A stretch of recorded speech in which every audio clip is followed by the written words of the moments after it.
Hello everyone, this is Gita. আজ আমরা যে কনজাংশন নিয়ে আলোচনা করব তা হলো এস। প্রথমে প্রশ্ন আসছে, এস কি? এস কেন ব্যবহার করা হয় এবং কোথায় কোথায় ব্যবহার করা হয়? প্রথমে বলে দেই, আজ আমরা যেমন, হিসেবে, ততটুক, যতটুক এই তিনটি অর্থে এস এর ব্যবহার শিখব। ফর এক্সাম্পল, যেমন তোমার ইচ্ছা, অ্যাজ ইউ উইশ। তো আমরা যেমন বলার জন্য অ্যাজ এর ব্যবহার করতে পারি। তুমি যেমন চেয়েছো আমি করেছি, I did as you want. যেমন তোমার মাথা ব্যথার পছন্দ, অ্যাজ ইয়োর প্যারেন্টস লাইক।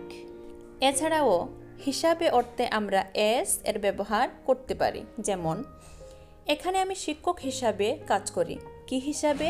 শিক্ষক হিসাবে। I am working as a teacher here. অভিভাবক হিসাবে এটা আমার দায়িত্ব। This is my responsibility as a guardian. এবার আমরা এস ব্যবহারের আরেকটি রুলস দেখব, যেটা হচ্ছে as plus adjective plus as. এখানে প্রথম এস এর মানে হচ্ছে ততটুক, তারপর আমরা অ্যাডজেক্টিভ অর্থাৎ বিশেষণ ইউজ করব এবং তারপর যে এস আছে তার মানে হচ্ছে যতটুক। তো যতটুক ততটুক, যেমন আমরা অনেক সময় অনেক সেন্টেন্সে দেখি, ধরো রীতা সীতার মতো সুন্দর, অর্থাৎ সীতা যতটুক সুন্দর রীতাও ততটুক সুন্দর। অথবা রাম যতটুক লম্বা রহিমও ততটুক লম্বা। যেমন, as beautiful as you are, ততটুক সুন্দর যতটুক তুমি, অর্থাৎ তার মানেটা হচ্ছে তোমার মতো সুন্দর। অথবা অ্যাজ ব্ল্যাক অ্যাজ কোল, ততটুক কালো যতটুক কয়লা, মানে হচ্ছে কয়লার মতো কালো।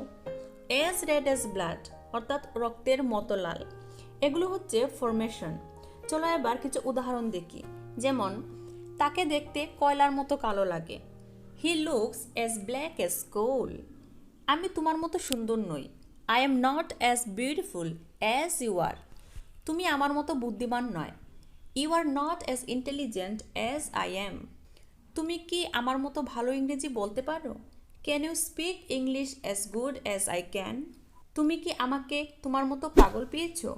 Do you think I am as crazy as you? Friends, I hope যে এস এর ব্যবহার তোমাদের কাছে একেবারেই ক্লিয়ার হয়ে গেছে। ভিডিওটি ভালো লাগলে অবশ্যই একটা কমেন্ট করো। চ্যানেলে নতুন হয়ে থাকলে চ্যানেলটিকে সাবস্ক্রাইব করে নাও। দেখা হচ্ছে পরের ভিডিওতে। Till then, tata, bye by.